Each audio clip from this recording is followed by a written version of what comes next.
So yun na nga mga ka-positive, no? Magandang araw sa inyo. It's me, Papa Dex. Ayan, so bago ko simulan tong video na to, syempre big shoutout muna sa mga subscribers ko sa YouTube at followers ko sa FB page, no? Ayan, maraming salamat sa pagsuporta. At yun nga, no, kahit umulan, tutuloy ko na to. At medyo matrabaho yung gagawin ko ngayon, pero basic lang naman, no? Which is pagpapalit ng gulong. Dahil meron nagtiwala sa atin mga ka-positive na ipa-vlog review yung kanilang gulong. Nice. Papalitan natin tong harap at likod kong gulong. Hindi naman kaila sa inyo na itong likod na gulong ko is napanalunan ko from ND Tires. Ayan. Ito namang harap is Sapphire Tire. Medyo struggle lang honestly dito sa aking front dahil nga yung naka big disc na ako. So mahirap siyang baklasin nang hindi tinatanggal yung caliper.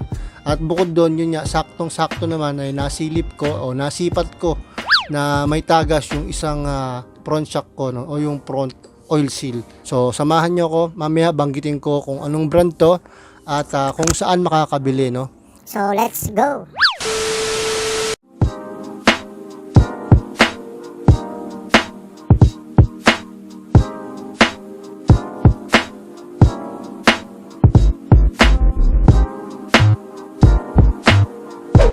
So, yun mga ka-positive, no? Natanggal ko na yung front at rear mugs ko.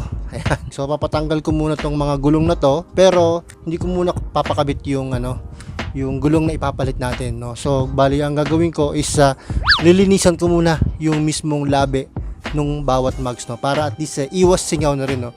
Dahil minsan nakakaligtaan ng vulcanizing din na tanggalin yung mga lalo to may tire sealant. So, let's go!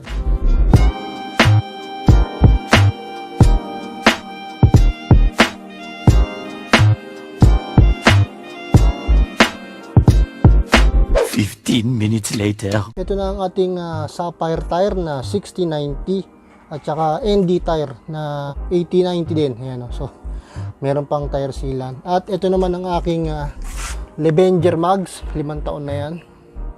So, napakakunat. Ako nagsasabi sa inyo, hiningil lang ako dahil ang bigat. May bigat na itong mugs Tapos dagdagan pa ng may sealant na gulong. Ay! So, yun nga. Gaya nga na sabi ko kanina is personal kong lilinisan to para at least hindi yung tanggal cabit. So kung may kita nyo madumi dahil sa sealant, may mga konting patsi-patsi pero yun nga, lilinisan ko naman siya. Tanggal na rin yung mga pintura niya due to katagalan. 5 years na rin yan. So linisan ko lang siya, tapos ibalik ko ulit sa vulcanizing para ipakabit na yung bagong gulong.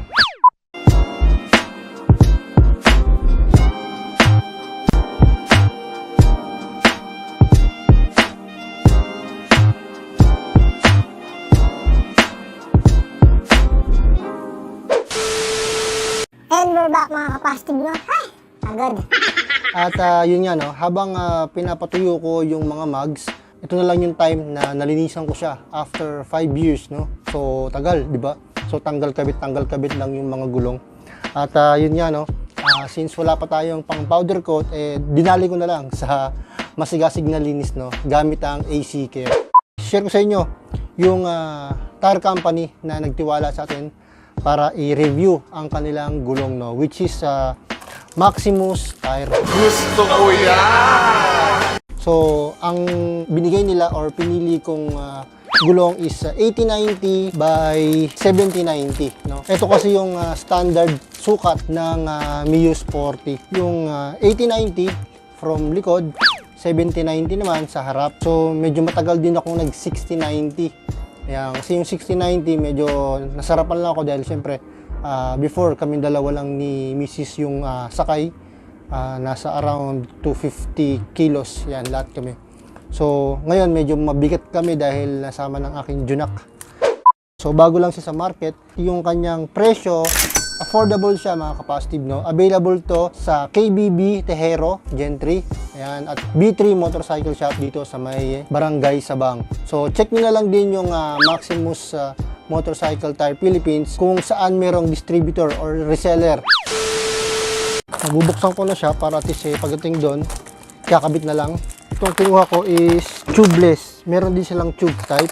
Meron din silang pang maxi scooter like ADV, NMAX, Aerox, Click. Ayan. So, sa mga gustong mag off-road, meron din sila. Ayan. Mukhang maganda yung gripping system niya. Mukhang maganda kasi hindi pa natin nagagamit. So, ngayon pa lang natin siya may gagamit or may kakabit.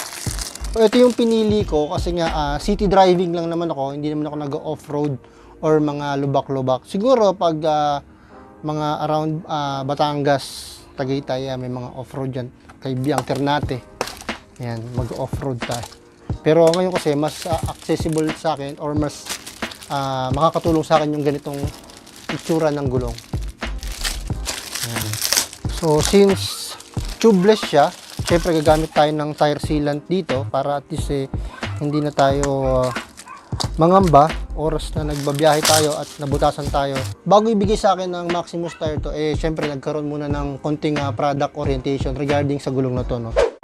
So yung ganitong design, ang tawag nila dito is Zeus. Meron din pang size 17 at 14 available ang ganitong itsura ng design. Kung gusto mo naman ng tawag dito pang off-road or kung tawagin nila dual sport, no? Meron din silang ganong gulong. Since tuyo na yung ating mags at nalinisan ko naman na yung brake shoe dahil medyo dugyot na rin dahil ilang linggo na rin nag-uulan, nilinis ko na, sinabay ko na. So kabit ko na to. Kunin ko na yung mags.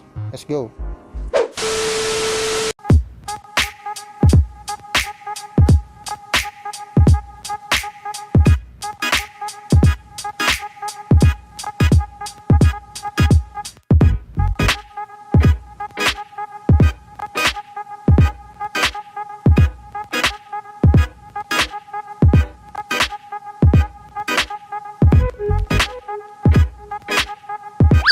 And we're back mga ka-positive, no? Ayan, at nakita nyo naman sa likod ko na ikabit ko na yung rear mags na may Maximus tire. Ayan, at ito sa harap ko yung front tire naman niya. At kakakabit ko lang din ng kanyang rotor disc dahil nga general cleaning ko yung mags, no? Dahil wala pa tayong pang powder coat. Nasipat ko yung kanang parte ng tinidor is may tagas. Ayusin na natin since nakatanggal na siya. 12 o'clock midnight. Update lang. Ayan. Ginabi na ako. Yung front na lang. Hindi ko lang siya nakabit ng husto ngayon dahil yun nga. May tagas ang ating front shock, no?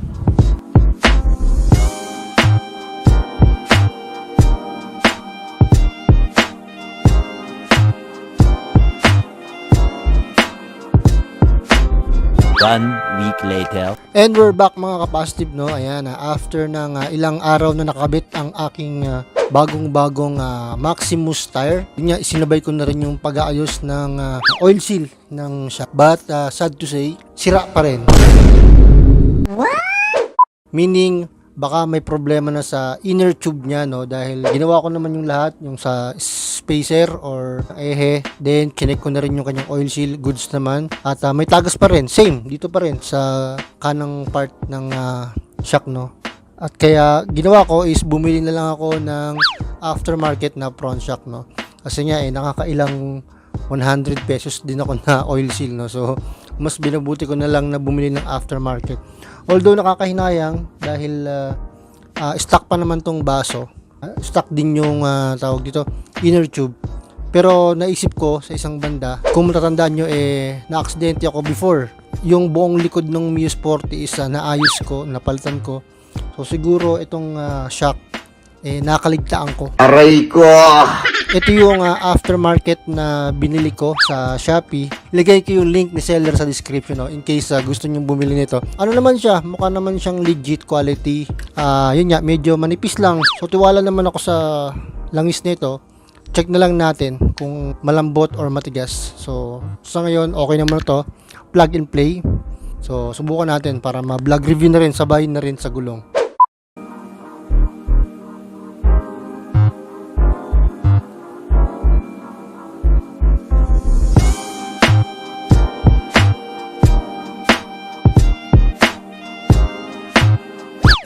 Minutes later.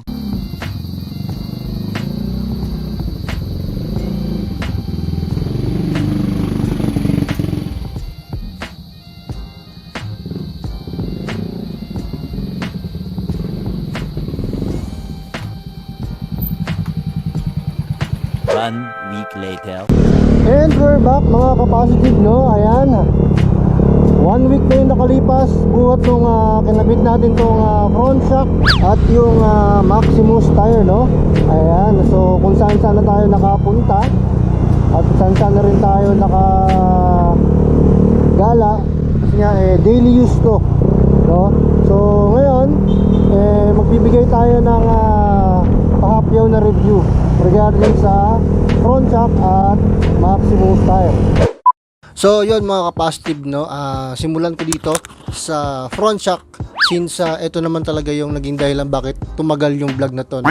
So i-review lang natin siya ng bahagya para at least proceed na tayo sa Maximus tire. Comparison sa stock at saka dito sa aftermarket na front shock, medyo manipis ito, pero yun nga lang, yung structure niya mukha namang matibay kasi ilang linggo na rin namin siyang ginagamit. Kinakargahan ng karton, kinakargahan ng sako ng bigas, daily use, tapos 3 pa lagi yung angkas.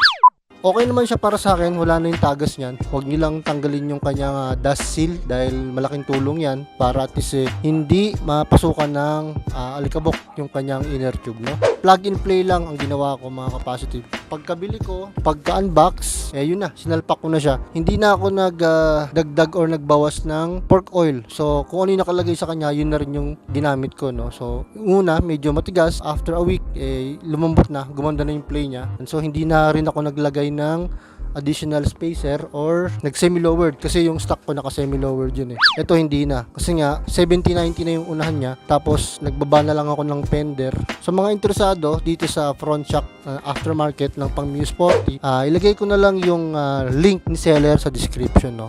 Pwedeng pang daily, pwedeng pang may angkas, pang may kargada. So yun, proceed na tayo sa gulong.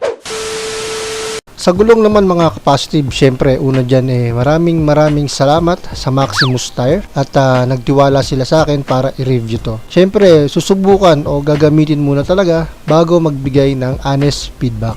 Sa akin, sa opinion ko mga ka-positive, no, hindi naman kasi to one day review o one day process lang.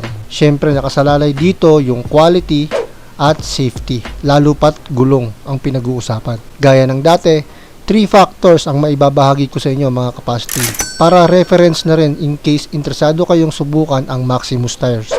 Unang factor dyan ay yung design. Marami rin naman pagpipilian. Depende na rin sa preference ng rider, no? Sa akin, pang city driving yung pinili ko since daily use at laging smooth semento yung way ko. Meron din naman sila mga pang off-road gaya ng dual sports tire, pang Honda Click, PCX, ADV. Available din yung mga pang Mio, Aerox, NMAX at sakto. Meron ding pang Pasio, Gravis at Bergman. Second factor naman mga ka-positive is quality and durability. Gusto ko yan! Ito na yung good part. Para sa akin, malaki yung pinagbago since galing ako ng 6090, 7090 front and rear. Gripping system, makapit naman siya. Dry or wet road condition dahil nga medium rubber compound siya. Sakto, semento, sa spalto o sa malubak o mabasang kalsada, kapit na kapit pa rin naman siya. Wag lang sa open manhole. Charot. Third factor is presyo. Although, bago lang siya sa market pero pasok na pasok siya sa budget. Recommended ko naman si Maximus tires. Quality, doon din sa durability ng gulong. Weeks pa lang naman siyang nakakabit sa motor ko pero para sa akin goods naman siya. Lalo pat pang daily use pero syempre mag-a-update pa din ako patungkol sa gulong na to. Kung ano pa yung mga ma-experience ko sa mga susunod na buwan. Bago ko malimutan, available to sa B3 Motorcycle Shop dito sa may San Jose Dasma at sa KBB Tejero. Kung sakaling interesado kayo mga ka-positive, i-follow and i-like nyo na ang page ng Maximus Tire at mag-message kayo kung saan may malapit na dealer o reseller sa lugar nyo. So, Till next video mga ka-positive, please don't forget to subscribe. kahit wala ng bell button, God bless, stay safe. peace out.